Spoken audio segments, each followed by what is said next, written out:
Kita bahas TOFG Season 3 Part 3. Setelah proses kelahiran naga ilahi tingkat 6 selesai, muncullah kabut hitam tebal yang kali ini telah memunculkan mata merah iblis dengan aura yang sangat kuat. Semua orang yang berada di sana merasakan aura tersebut dan mengklaim bahwa ini adalah aura dari tanah kematian.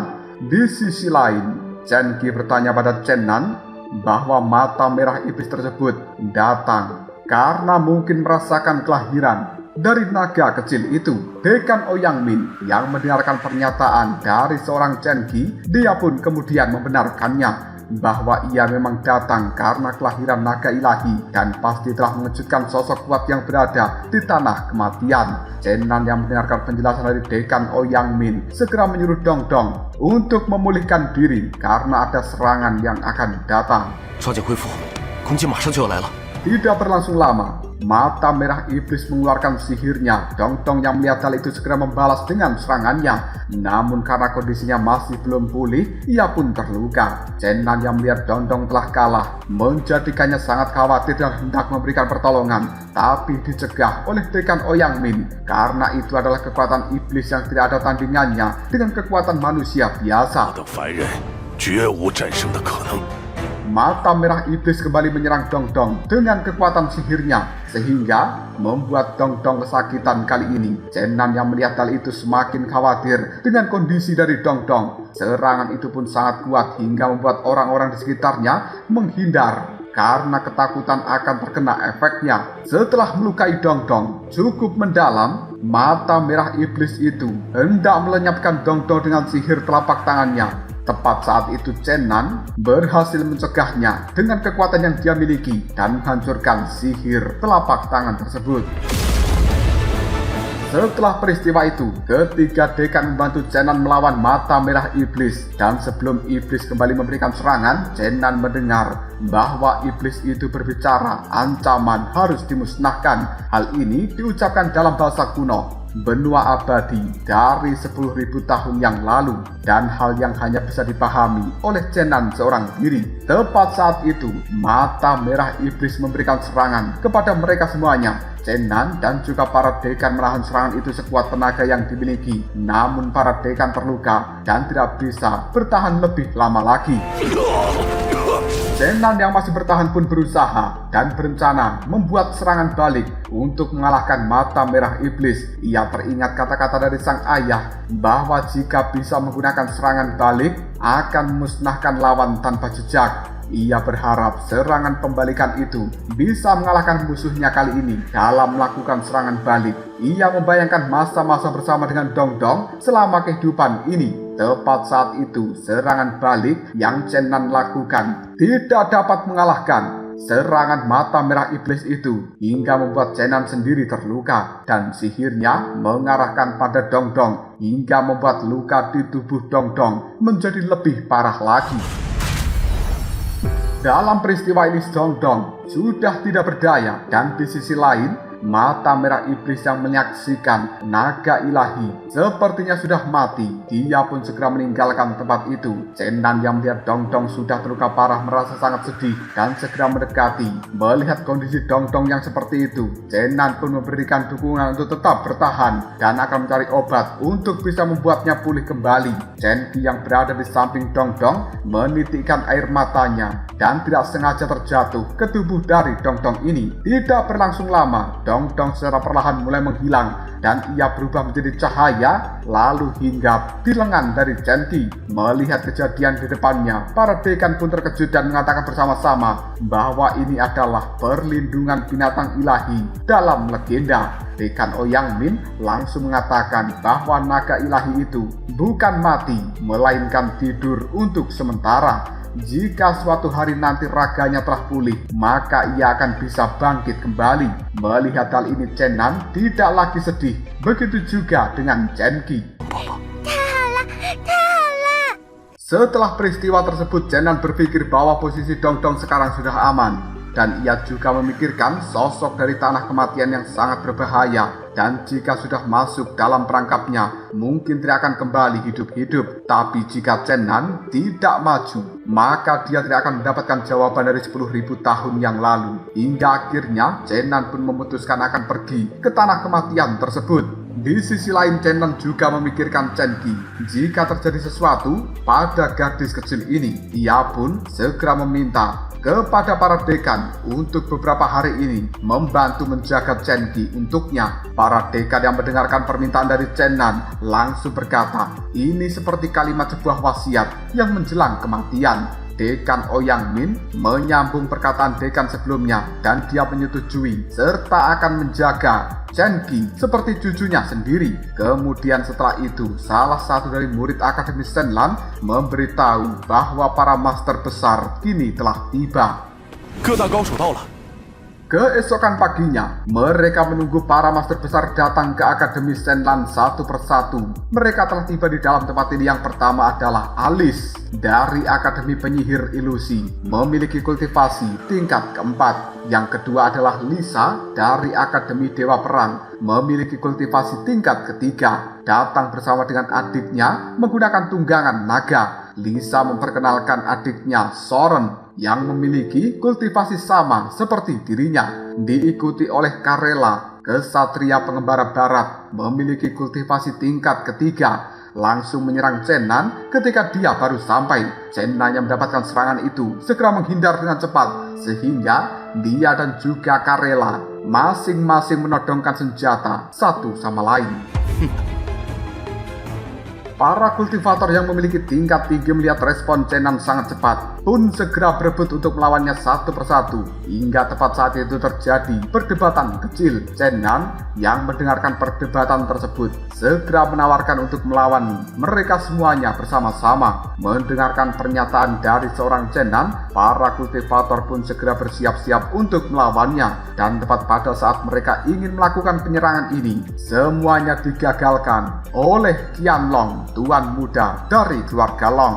Seketika orang di sekitar akademi melihatnya merasa sangat senang, dan sang adik yang mendapatkan lemparan kecil sebelumnya pun merasa senang ketika melihat kakaknya sudah kembali. Ia pun langsung memeluknya. 好一阵不见又变漂亮了。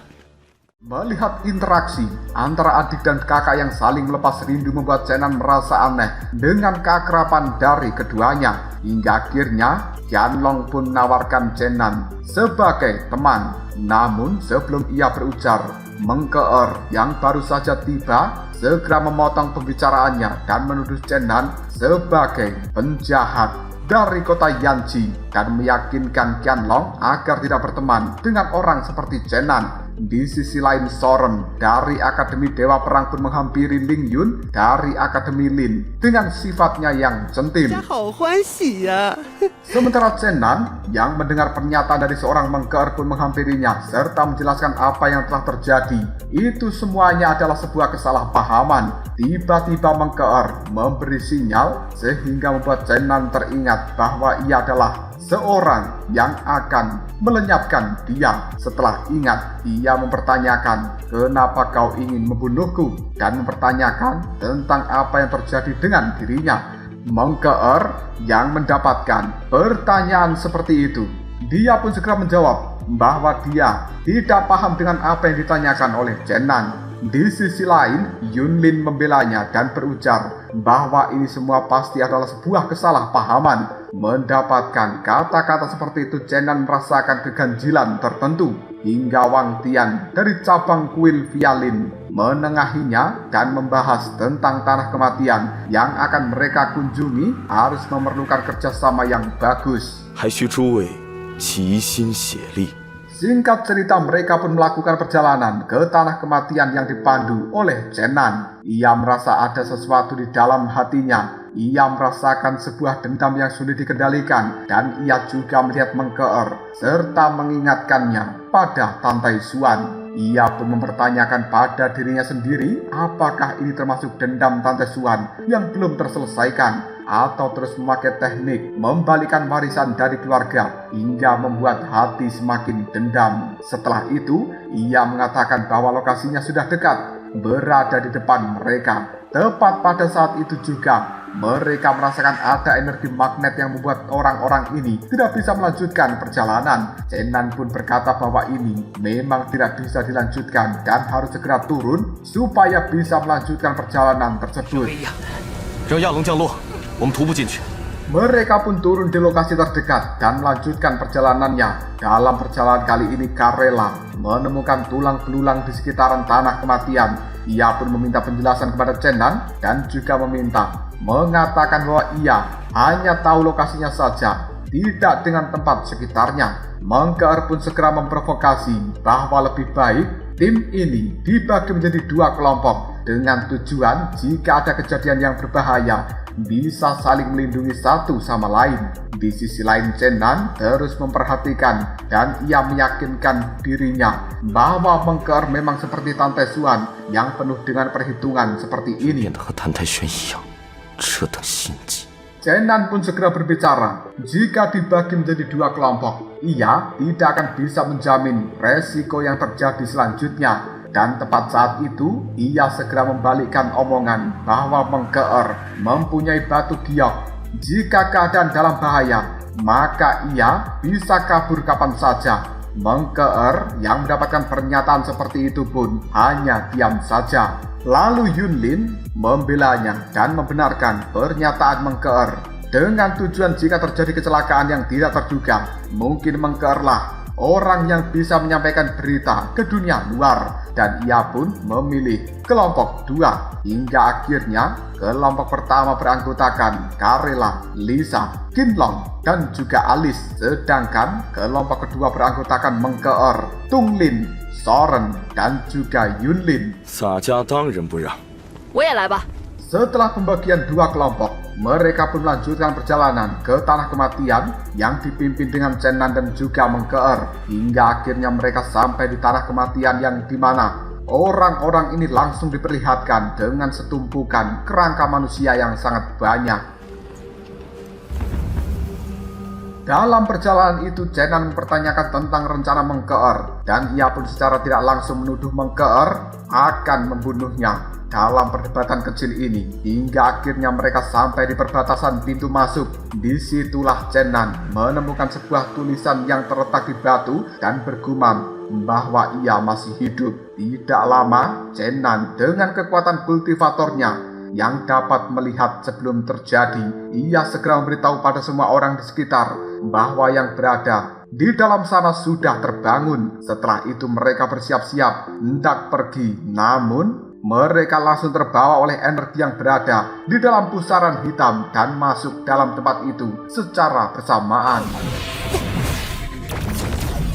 Setelah orang-orang ini memasuki kawasan dari tanah kematian, mereka langsung disambut oleh sosok yang menyerupai dewa dan iblis. Sosok itu mengatakan selama ratusan tahun berlalu, hanya 10 manusia yang bisa datang ke tanah kematian ini. Chenan yang memahami bahasa kuno segera mencelah dan mempertanyakan, ratusan tahun telah berlalu, sedang apa yang kau tunggu kali ini? Dengan menggunakan bahasa kuno yang tidak dimengerti oleh orang-orang di sekitarnya.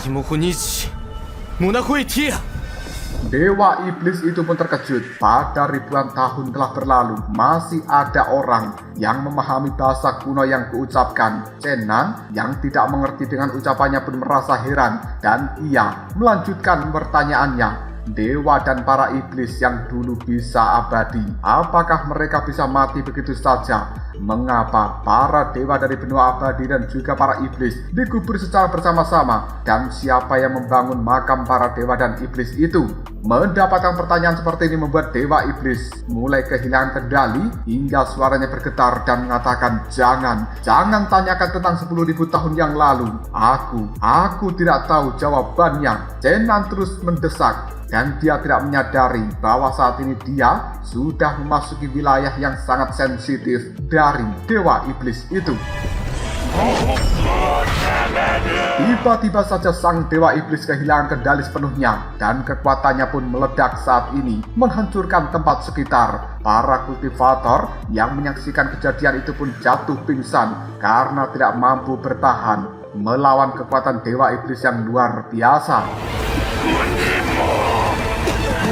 Setelah beberapa waktu, Zenan dan juga para kultivator lainnya tersadar dari pingsan mereka. Dewa Iblis itu pun memperingatkan, jangan pernah mengucapkan kalimat seperti itu lagi. Jika tidak, dirinya tidak akan bisa terkendali dan semua yang ada di sekitar sini akan hancur. Setelah itu Dewa Iblis melanjutkan kata-katanya, kalian telah memasuki tanah kematian, maka harus mengikuti aturan yang telah kubuat. Sekarang aku akan membuka sihir alam ilusi hampa. Dengan gerakan tangannya, Dewa Iblis itu mulai membuka sihir ilusi yang kuat dan semua orang di depannya ini telah terjebak dalam dunia ilusi masing-masing. Di dunia ilusi itu, Dewa Iblis memberitahu jalan keluar. Siapa yang bisa mengalahkan hatinya sendiri, maka bisa pergi dengan selamat.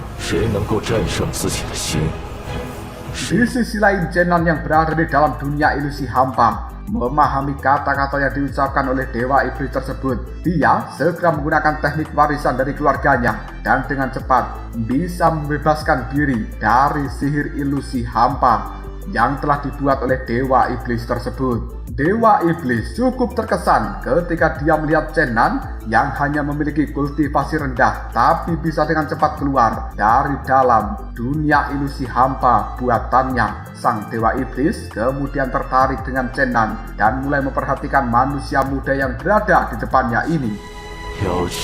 Sementara itu, di dalam ilusi hampa, Mengkeer terjebak dalam kenangan masa lalunya. Di klan Tantai Xuan, dia mengenang saat menyelamatkan temannya dan dihukum oleh para seniornya karena telah memberikan pertolongan. Kenangan itu berlanjut di saat klan Tantai Xuan diserang oleh dua orang penjahat dan dibantai habis-habisan. Setelah peristiwa tersebut, Mengkeer pun dihadapkan oleh ketua sekte dan ia mendapatkan dua pilihan yang sangat sulit.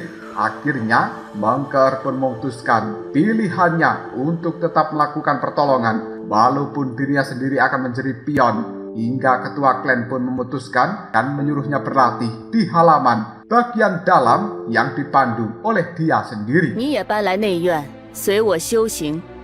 Kemudian ketua itu mengatakan, 10 tahun lagi akan ada pemilihan wanita suci untuk memikul misi sekte Tantai Xuan selama 10.000 tahun, yaitu mengekang leluhur jahat. Orang tersebut berasal dari keluarga Chen yang menyatukan 6 sekte kuno dan menguasai alam dewa. Ketua Tantai itu pun melanjutkan bahwa leluhur Tantai Xuan mereka telah menekannya dengan kekuatan baik dan jahat. Jika leluhur jahat itu bangkit, sekte Tantai Xuan pasti akan hancur dan manusia pasti akan menderita.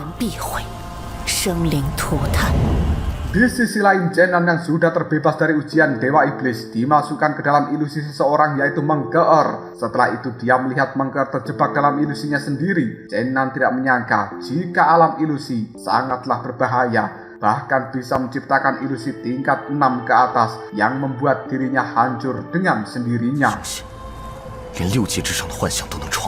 Kemudian Mengkeer kembali menghadapi ilusi hampa yang sesungguhnya. Dalam ilusi tersebut, dia bertemu dengan leluhur jahat dan melihat di sekelilingnya telah hancur. Leluhur jahat memperlihatkan ketua Tantai yang berada dalam genggamannya dan mempertemukannya dengan Mengkeer. Ketua Tantai itu pun kecewa dengannya yang tidak mengingat pelajaran yang telah diajarkan pada Mengkeer ini. Lalu ia dilenyapkan di hadapan dari Mengkeer. Hal ini membuat segel Mengkeer kembali masuk ke dalam dirinya dan dia melawan semua hambatan yang ada di depannya. Zenan yang melihat hal itu dari kejauhan ingin menghentikan Mengkeer ketika dia ingin membunuh Chen Qi dan juga dirinya yang berada di dalam ilusi. Namun hal seperti ini langsung dicegah oleh Dewa Iblis. Sang Dewa Iblis itu pun memberikan peringatan pada Zenan, jika kau membantunya, maka akan ada resiko tinggi yang harus ditanggungnya dan juga hukuman yang tidak main-main. Setelah Mengkeer berhasil melenyapkan semuanya, ia segera menyerang leluhur jahat yang ada di depannya. Sang leluhur jahat itu pun menyerang Mengkeer dengan memberikan hasrat terhadapnya yang sudah tidak mempunyai perasaan sama sekali. Tepat saat itu, Mengkeer terpengaruh sihir hasrat yang diberikan oleh leluhur jahat dan Zenan yang berada di tempat itu menjadi korbannya. Di sisi lain, ia merasakan tiba-tiba tubuhnya kaku, tidak bisa bergerak sama sekali.